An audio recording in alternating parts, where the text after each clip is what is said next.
Hey, what's up? This is StormMakerX, and you're watching a video that's part of the Mandalorian Armor Kit build series, and this one being entitled MK2 Helmet December Update.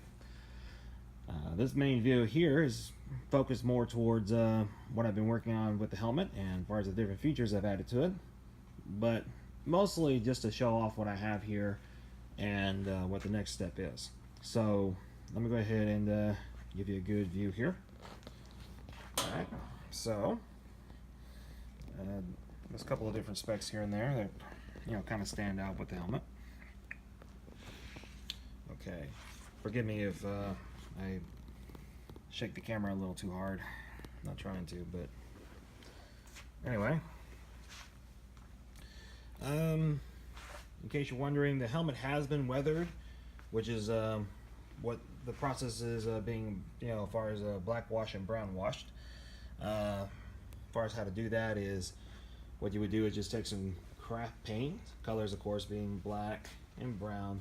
Of course, it may or may not say brown. Chances are it might say something like raw umber, maybe even burnt umber, depending upon what shade of color you like. You just put it in a bowl or even in a wide enough cup and water it down, and then you spread it with some foam, with one of those foam brushes, and just do it that way, and then take a paper towel and just dab it.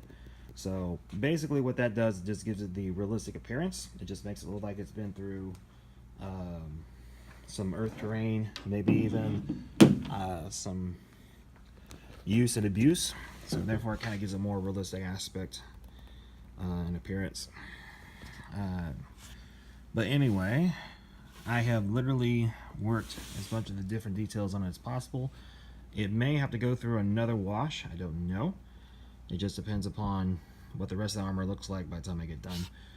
I end up using a yellow visor lens, and the reason for that is because I was trying to get, keep it toward it was with the natural pattern that I was working on, since the pattern was focused more towards a jungle leaf, and this kind of made it, blend in really nice. And with the yellow striped here, it looks almost like tips of leaves, or maybe even sunlight, peering through. So it made it a little bit more natural by the time I got everything done. So it really helped out a lot. You can kind of see over there, but I can tell you right now, when you're wearing it, that won't be a problem. They won't see your face. So that's the beauty of it. Plus, I think the lighting is just right where you can see it. So, but anyway, I'm going to give you an idea what the inside looks like. The inside, of course, is not so dirty. Okay, now you can see the back right here, and you can definitely see the different parts I've added on. The electric devices that I have literally attached and upgraded into the helmet. In this case, first of all, the electric fans. This is the most important piece to me. Here's a battery to it, and the connection that goes to it. This is a USB switch that works with the battery pack, and if in use or not in use, I can flip it on and off, and that way the electric fans will come on and off depending upon if I need them at that time period or not. And let me go and show you that it works. You can hear that hum. That's the electric fans. They're not too bad. They're actually pretty quiet. Probably the quietest set of fans I've really ever used. But they still put out a lot, so they're really great far as if you go through some humid conventions or out in the open a lot. So it really is wonderful. You have no idea. On this side here, on the left, is, believe it or not, my wireless Bluetooth speaker system adapter. I'm trying to get my hand here.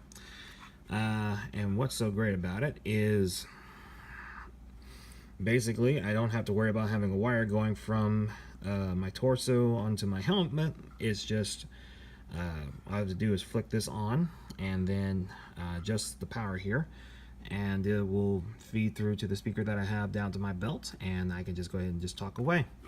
And you can see the mic right there. That actually, it works pretty good at that point right there.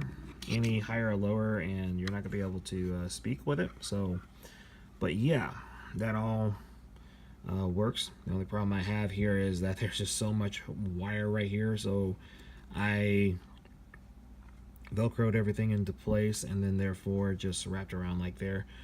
Believe it or not, it doesn't get in the way, but sometimes I may have to add another velcro here and there, just depending upon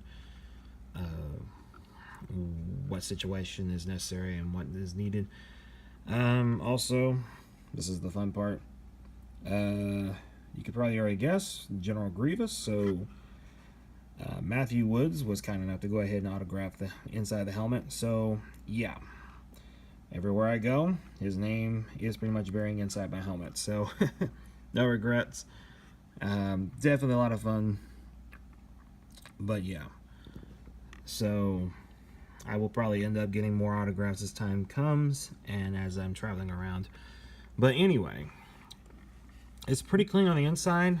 Believe it or not, the only padding that's really necessary is the one on here and the one over here. And the reason because any more padding and I won't be able to actually see outside my visor, because you know the bottom portion of where the T is kind of gets in the way where I can't really see past it. So that's the only problem with that.